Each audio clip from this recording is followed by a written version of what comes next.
Subscribe कीजिए हमारे channel नूर रज़ा को और बेल आइकन को प्रेस कीजिए जिससे आपको हमारी न्यू वीडियो की नोटिफिकेशन मिलती रहे।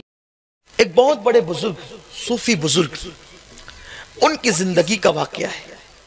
और याद रखना, इंसान कितना ही पापी हो, अगर वो सच्ची तौबा कर लेता है तो फिर अल्लाह तबारक व ताला उसके गुनाह नहीं देखता, फिर उसकी तौबा देखता है, क्योंकि उसका वादा है तौबा करने वालों की तौबा को वो कबूल करेगा। एक शख्स थे बसरा के अंदर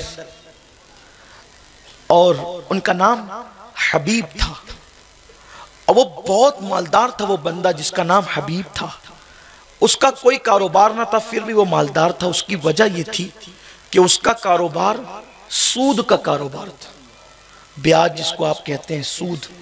वो सूद से लोगों को पैसे देता था, और जब वो हफ्ता अपनी किस्त वसूल करने जाता और अगर कोई उसको न देता तो वो उस जाने पर भी सूद लेता कि मैं इतनी दूर से चल के आया हूं, इसके बदले में भी कुछ दो।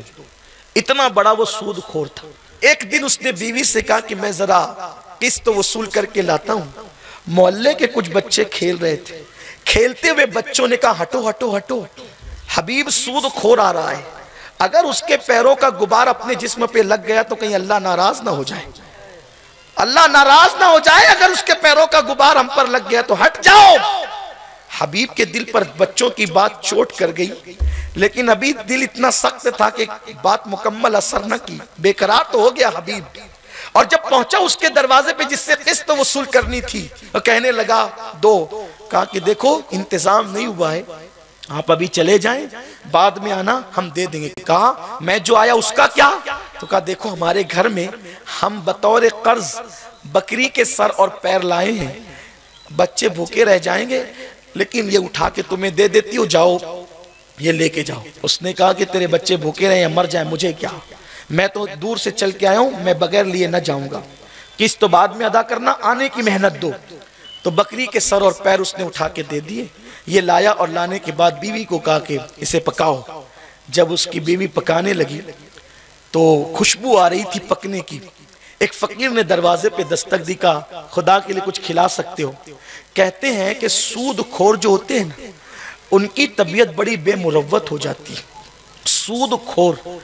तो दरवाजे पे जब फकीर ने दस्तक दी कि कुछ अल्लाह के लिए खिला सकते हो, तो इसने जवाब दिया अगर हम तुझे ये बकरी के सर और पैर दे दें तो तू मालदार तो नहीं होगा, लेकिन हम गरीब जरूर हो जाएंगे, मुफलिस जरूर हो जाएंगे, इसलिए हम तुझे नहीं दे सकते।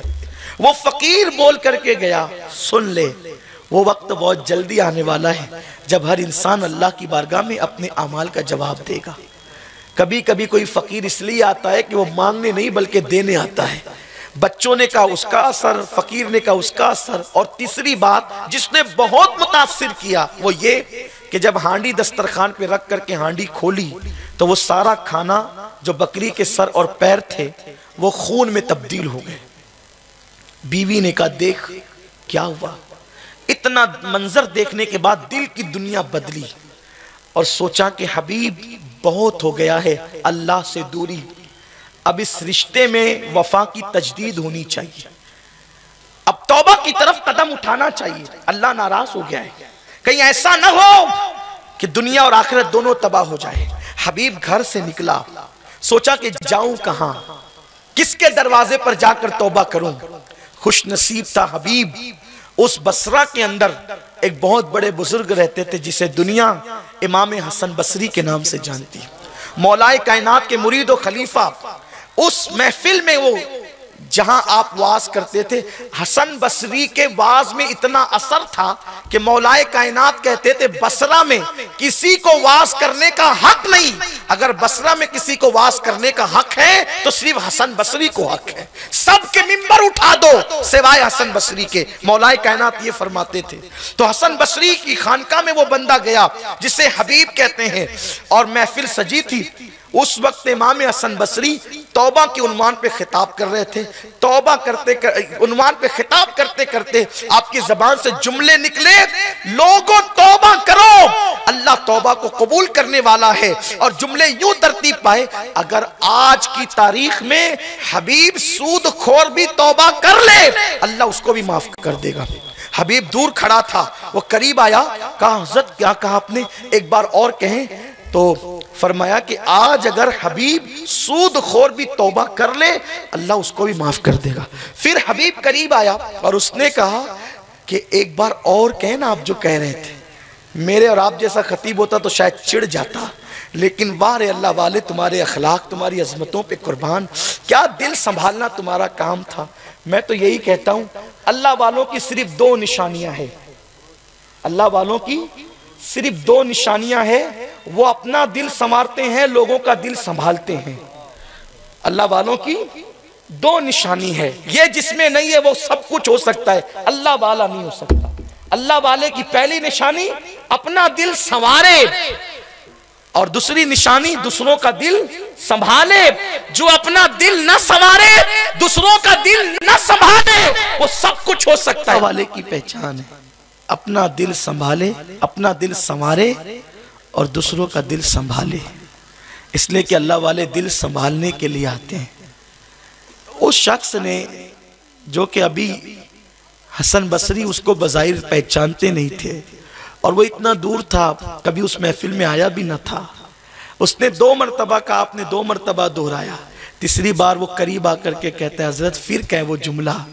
آپ نے فرمایا اگر آج حبیب سود خور بھی توبہ کر لے اللہ اس کو بھی بخش دے گا۔ اس نے قدم پکڑ کر کے کہے حضرت حبیب کو اگر اللہ بخش دے گا تو آج حبیب توبہ کرتا ہے، آپ دعا کریں اللہ اس کو بخش دے۔ آپ نے کہا تو کون ہے؟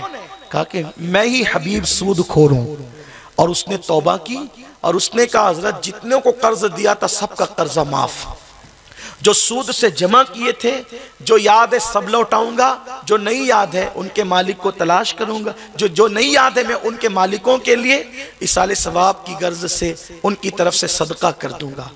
بہت اچھی بات ہے، توبہ ہو گئی۔ توبہ کے بعد حبیب چلا، اور جانے کے بعد ابھی وہ بچے اب بھی کھیل رہے تھے، ابھی کسی کو پتا نہیں اس محفل میں حبیب نے توبہ کی ہے، وہ بچے کھیل رہے تھے، بچوں نے کہا ہٹو ہٹو، حبیب اللہ کا حبیب بن کر آ رہا ہے، اپنے پیروں کی گرد اس پہ پڑ جائے گی تو اللہ ناراض نہ ہو جائے۔ پہلے حال یہ تھا کہ اس کی گرد اپنے وجود پہ پڑے، اس کے پیروں کی، تو اللہ ہم سے ناراض نہ ہو جائے۔ اور اب بچے کہتے ہیں وہ توبہ کر کیا رہا ہے، اپنے پیروں کی گرد اس پہ پڑے گی، وہ حبیب اللہ کا حبیب بن کر آ رہا ہے، اللہ ناراض نہ ہو جائے۔ حبیب کی آنکھوں میں آنسو تھے اور کہتے ہیں اللہ ابھی میں نے تجھ سے صلح کی، کسی کو پتا نہیں لوگوں کے دلوں میں محبت کس نے ڈال دی، لوگوں کے دلوں میں پیار کس نے ڈال دیا۔ اور وہ حبیب جب پلٹا ہے خدا کی طرف تو خدا کی قسم حبیب وہ حبیب بنے ہیں۔ تقوی کا حال یہ تھا، کم و بیش 25 سال تک کے ایک کنیز آپ کے گھر میں رہی۔ ایک دن آپ اس سے کہتے ہیں ذرا اس فلانی کو بلانا، وہ جس کا نام فلاں ہے، تو وہ ہنس کے کہتی حضرت میں ہی تو وہ ہوں، 25 سال سے آپ کے گھر میں رہتی ہوں، آپ پہچانتے نہیں؟ تو آپ نے فرمایا اللہ کی قسم میں نے تجھے آج تک دیکھا بھی نہیں۔ یہ تقوی تھا۔ اسی حبیب کو پھر دنیا حبیب اجمی کے نام سے جانتی ہے۔